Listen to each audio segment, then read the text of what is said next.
I never lose, either I win or I learn. Those are my only options, to whomever it may concern. About to be a hot topic, play with fire, you get burned. Ain't nobody give me nothing, whatever I got, better I earn. I never lose, but I learn. I either win or I Thank you for learn. listening to the Strong AF podcast. This episode is brought to you by our Weight Loss Transformation Masterclass. After spending over 30 years of my life being obese and dealing with chronic constipation issues, I decided to get my certification in fitness, nutrition, and wellness to empower myself to lose over 70 pounds and keep it off.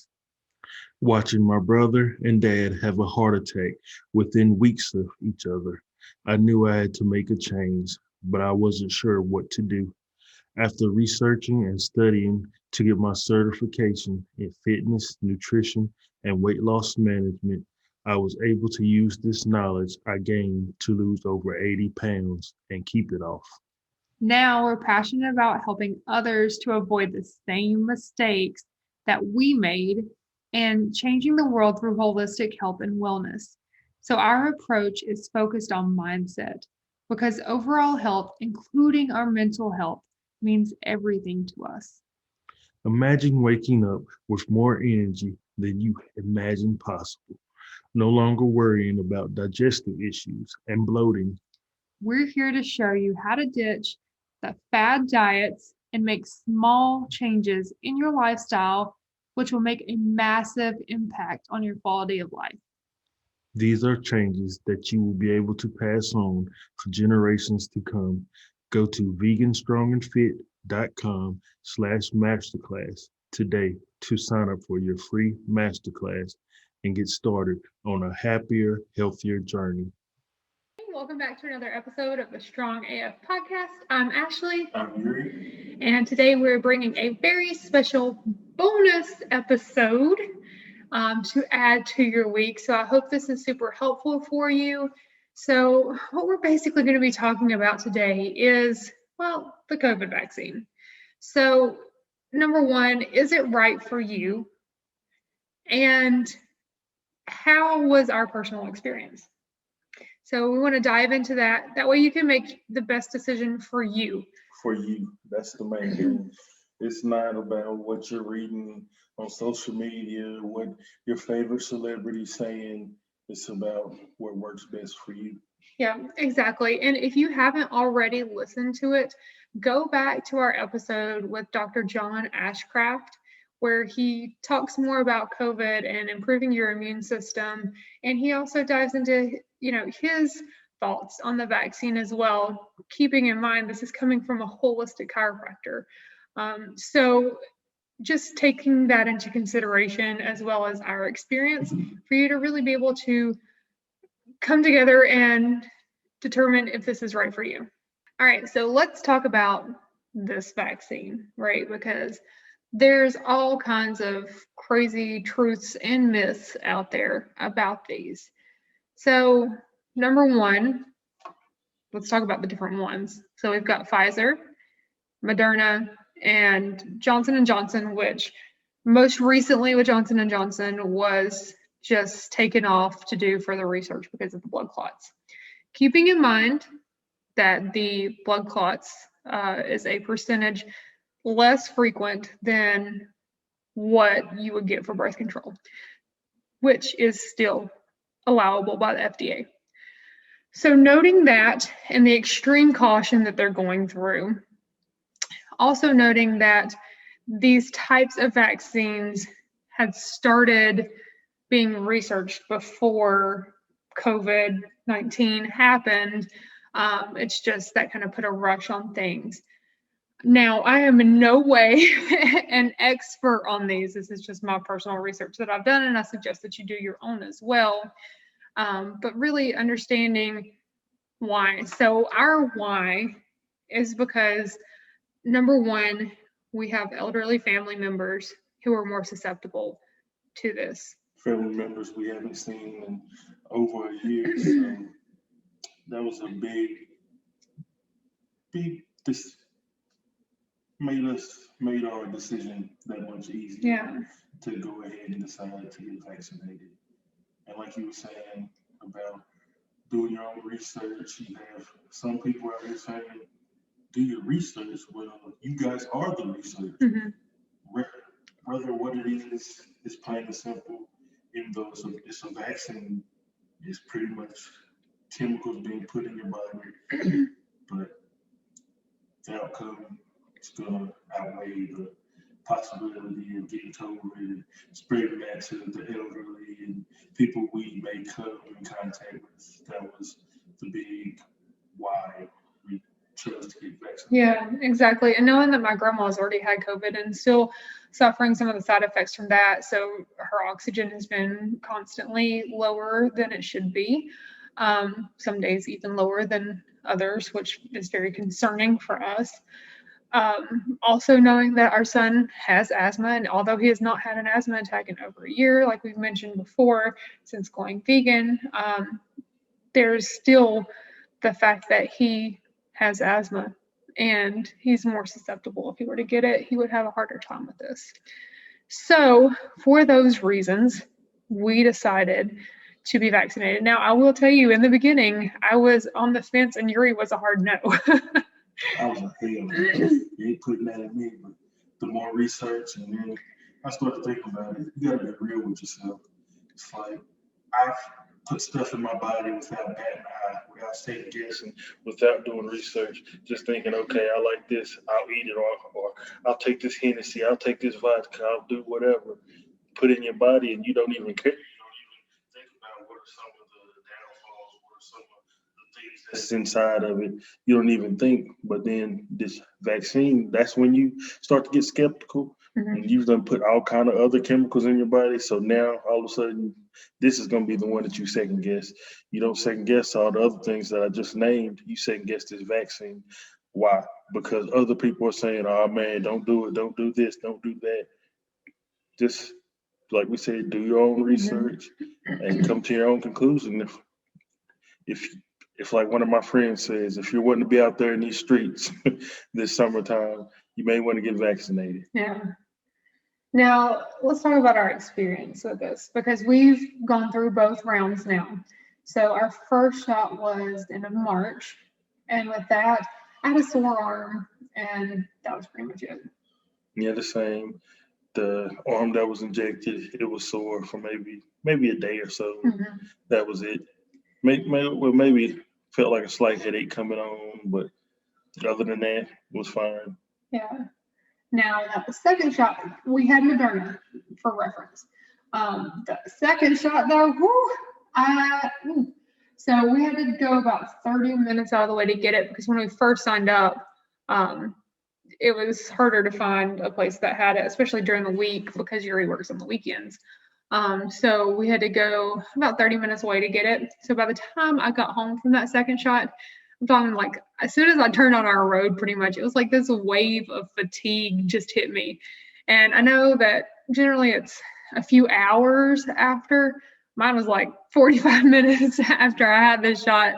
Like this wave of fatigue just hit me. And then maybe an hour or so later, I started feeling a headache coming on, and I was nauseous and kind of dizzy. And then by that evening, I was out of it. I slept from 7 o'clock that night until 7 o'clock the next morning. And I just felt like I had been hit by a train. I was nauseous. I was dizzy. I had a headache. My body was aching. It was a mixture between a really terrible hangover and like flu-like symptoms. Well, when you think about it, those are some of the possible side effects from the second dose of the Moderna. They say, what is it?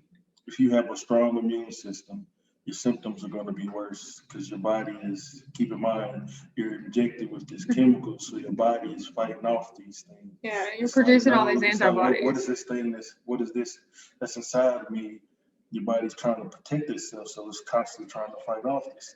Yeah, exactly. But the benefit of that is you're producing all these antibodies, which means protection from COVID. So that's the plus side of it. Now, we got our injections at like 12:30, so around noon. And then the next day after we ate lunch, I was feeling better. Our neighbor made a comment because I was telling her about that, and she was like, "Well, they say, tomato juice for hangovers. So if you're having the same symptoms," I was like, "That's ironic because we had tomato soup and then I felt better." Possibly, because So like you were saying, you felt it 45 minutes. I didn't feel it. I felt good until overnight when I woke up and had to go to the bathroom. As soon as I got out, as soon as those covers were off, I was like, oh my goodness, I'm freezing. I'm like, oh my goodness. yeah, he had a fever and chills. I have cold flashes, hot flashes, whatever it is. When I got the chills and everything, and then over time, I started like feeling weak, fatigued, tired, and like you said, like flu-like symptoms where I was curled up on the couch. It took me like 2 hours to eat soup. Yeah. But then after that, you started feeling better too, right? After the tomato soup. After I finally ate something that was constantly trying to stay hydrated and stuff like that, the symptoms started weakening. Yeah. That was the big thing, is just making sure you're drinking lots of water and resting. And I'm not gonna say that this was it, but maybe try some tomato soup because it seemed to work well. So, give it a shot. It won't hurt anything. Yes, it was definitely worth it for us. Like we said, we decided to get vaccinated for certain reasons. And if you're on the fence, I would definitely, if you think about getting vaccinated, go ahead. There's nothing to lose. We're still living. I don't have any superpowers. Yeah. I wish I did. Whatever myths, whatever bullshit they're saying. Honestly, man, if you want to call me a lab rat, call me Pinky. I got a big brain. I'm smart. I'm trying to take over the world. So I'll be the lab rat for the rest of you guys. I'm feeling well. Exactly. But the thing too, and I guess this is where I'm kind of like really wanting people to understand and do their own research and not just hear what's going on social media and be scared by the Johnson & Johnson issue. Because I know that once that happened, the vaccination rate started to decrease. I just want you to understand, if you really look at the numbers, the percentage of who got the blood clots is less than percentage of getting blood clots from birth control. Yet many of you still use that. So I'm not saying go do this. Like, I'm saying do your own research and please come to a conclusion based on that, and just not out of fear. Don't get vaccinated out of fear, and then don't not get vaccinated out of fear. This should be a decision that you make based on your family and your loved ones and yourself, and just understanding the facts. Yeah, just be safe out there. Shit's real out there, especially in India and all these other countries where strains coming in. And it may be getting better, but then again, it could be getting worse. A lot of people that I work with have been affected by that, especially in India. We have a partner company in India that a lot of people are being affected by that. They're calling it basically a tsunami of COVID right now. They're just being completely overwhelmed. Hospitals are completely overwhelmed. It's crazy. And granted, they have, as far as the number of people vaccinated, fairly similar to ours, but however, since their population is so much more, it's spreading very quickly. Yeah, so just be safe out there. Wear your mask, regardless if you like it or not. You wear it for yourself, you wear it for the other people out there. Just after you get vaccinated, just don't think that you're invincible and nothing can stop you. You can just go to Walmart or wherever and just the hell with this social distancing. Just be careful. Exactly. Yeah, because remembering that there are other strains like you talked about, and although this is, very effective, it's more effective than your average flu shot each year. So understanding it is very effective. However, there is still a chance that you can get COVID. So don't get this and just think, like you said, you're invincible and you can go do whatever you want to. Like, still take precautions. We are still in the middle of a pandemic. It feels so close to going over the edge and being back on the right track, but also keeping in mind that summer's coming up, and the same things that we saw over the holidays when everyone was crowded together. I do have a concern that we're going to see that spike back up again. And I just want everyone to be cautious and aware. I don't think that we should instill fear. I don't think that we should run our lives based on fear. But I do think that we need to look at the facts and understand the trends that we're seeing. And we're seeing trends around highly populated times. So holidays and summer vacations, spring vacations, and just keeping that in mind and just being cautious. We're still going to go on vacation for our anniversary, but we're not going to be partying in the midst of crowded people and things like that. Just go out and just be aware of your surroundings, be cautious, and take precautions. That's all you have to do. Let's just be very mindful of certain situations and don't put yourself out there for failure. All right. Just be wise and be considerate of others out there. And when it comes down to it, if there's a big ass gathering, sit your ass down. Stay inside. Yeah, It ain't worth exactly. it. Exactly. Well, guys, I hope that this was very helpful for everyone. Again, if you haven't checked out the earlier podcast episode that we did with Dr. John Ashcraft, go back and check that out. It is an amazing one. And not only does he talk about the vaccine, but he also talks about other ways to boost your immune system, which is great. So if you either aren't eligible for the vaccine or you do decide that this is not for you, we are not here to judge, but he does have other great ways to boost your immune system. And all that we want for everyone is just for you to be the healthiest you. So just check that out so that, even if you decide not to, that you have other tips on what to do to increase your immune system. Yeah, like she said, if you decide to get vaccinated, hopefully this helps you out, make that decision easier. Mm-hmm. If you say, fuck it, we don't know what the hell we're talking about, you're going to do you, just build that immune system. Exactly. Just eat right, eat healthy, greens, fruits and vegetables, and stay away from the processed foods and alcohol that's going to weaken your immune system. Because shit can get lethal out there. Yeah. Stay safe. Stay strong as fuck.